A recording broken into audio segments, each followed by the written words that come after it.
In 2015, I switched from a Samsung phone to an iPhone 6S. Now I thought I was late into the Apple game already, but our producer John, well, after decades of using Android phones, he finally switched to the iPhone 16 Pro Max a few weeks ago. So why did he make this transition? And if you've been thinking of crossing over to the light side, I always think of Android as the dark side while Apple is the light side. But anyway, if you've been thinking of switching, this final episode of our iPhone 16 Pro Max series is for you. So in episode 1 of this series, I've compared the iPhone 16 Pro Max to the 15 Pro Max, and I've made a rather unpopular recommendation. And in episode 2, I pitted the 16 Pro Max against our powerful professional camera in our arsenal, the Sony A7S3 with a 24-70 lens. Again, what I said at the end wasn't the most conforming, especially for Apple fans.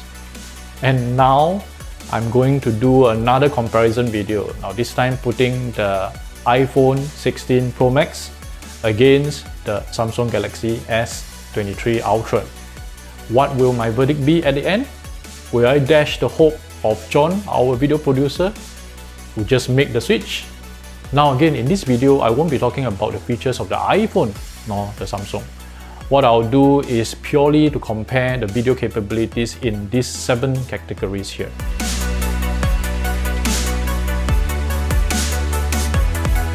So let's start with talking head videos. Now, as I shared in the earlier episodes, my company produces many talking head videos. I estimate at least 60% of our 1,800 client videos are of this type of videos. So I guess it's only right to start the battle of the Apple versus the Samsung here. So here are the talking head shots. Now for the entire video, the S23 Ultra's footage will be on the left, and the iPhone 16 Pro Max will be on the right, like so. Now let me show you the footages individually now on full screen, with the Samsung first.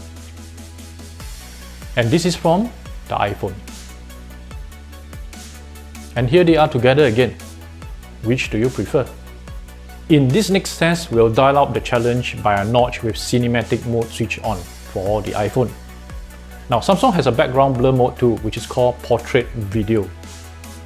Here we are doing a comparison of walking shots, again with the Samsung 23 on the left and the iPhone Pro Max on the right. And here they are individually again. Now this is from the Samsung, and this is from the iPhone.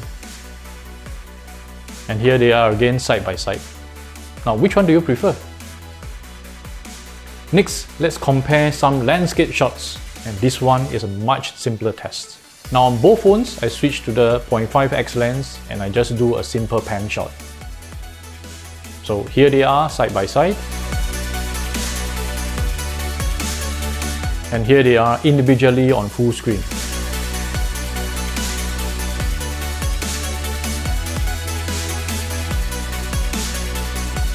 And here they are again side by side. So again, which phone produces the better landscape shots? Next up, macro mode. Here are how the phones stack side by side.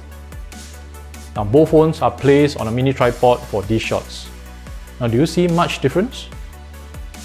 Here they are individually. This is from the Samsung. And this is the iPhone's shot. And here they are again side by side. So again, which one do you prefer? Next, we compare the shots in low light. Now this test is something that phone cameras fare badly. So here, I am comparing which has the less worst shots. So here are the night shots taken on the 1x lens on both phones. And here they are again individually. Again, Samsung first, now the iPhone. And here they are again side by side. Separately now, let's try out some low light shots in a dark room again on their 1x lens. Anyway, if you're wondering why I'm using the 1x lens for these low light tests, right? Well, it's because both phones' best camera are the 1x ones. And if this lens produces a bad low light shot, right, you can imagine how much worse would the other lenses be. Anyway, here are the two side by side again. And individually, here's the S23 Ultra. And here's the 16 Pro Max. Now, can you tell if the iPhone is better than the Samsung? Well, I think this one is a little bit more objective, and iPhones traditionally produce better low light shots than the Samsung. But do you agree based on these shots? Next up, slow motion. Now, slow-mo is something we use quite a bit in our B-roll shots. We mostly shoot in 60 frames, which allows us to slow down our B-rolls to half the speed for that cinematic feel.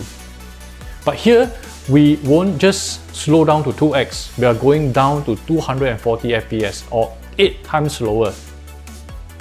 So, how do they fare? Here they are side by side. And here they are individually. This is the Samsung. And this is the iPhone. And here they are again side by side. Now honestly, there isn't much difference between the two phones, right? Now last test now, and we are comparing the stabilization of the cameras. Now both phones here have some form of stabilization. The Samsung stability mode is called Super Steady, while the iPhone is named Action Mode.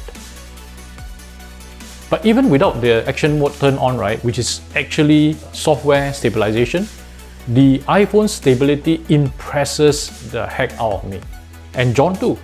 I mean, you just take a look at these two comparisons. So here are the shots of our cameraman running and chasing after a subject. And here they are again individually. Here's the one with the Samsung stability turned on. And here's the iPhone with Action Mode on. And now I've turned off the software stabilization on both phones. This is the Samsung. And here's the iPhone. And for good measure, I stacked all 4 shots with and without the Action Mode here, side by side. Now don't you agree that the iPhone wins hands down in this test? So what's the verdict after these 7 tests? Now personally, even though the S23 Ultra's cameras have better specs than the iPhones on paper, real-world performance tests suggest that the iPhone Pro Max cameras are better overall.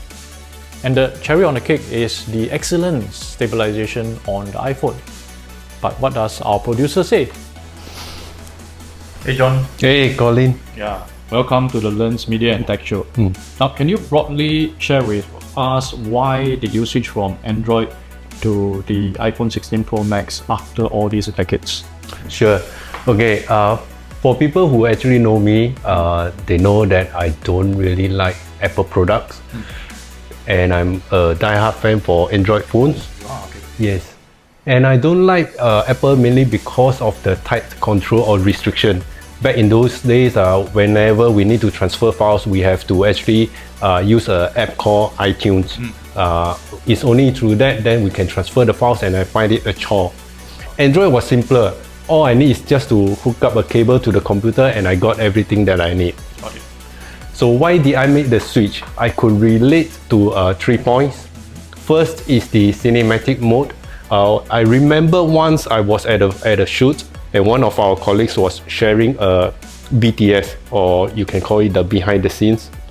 And the shot was so nice that because it's like what people were saying, cinematic mode, blurry background. So I was wondering how could he share a footage so quickly.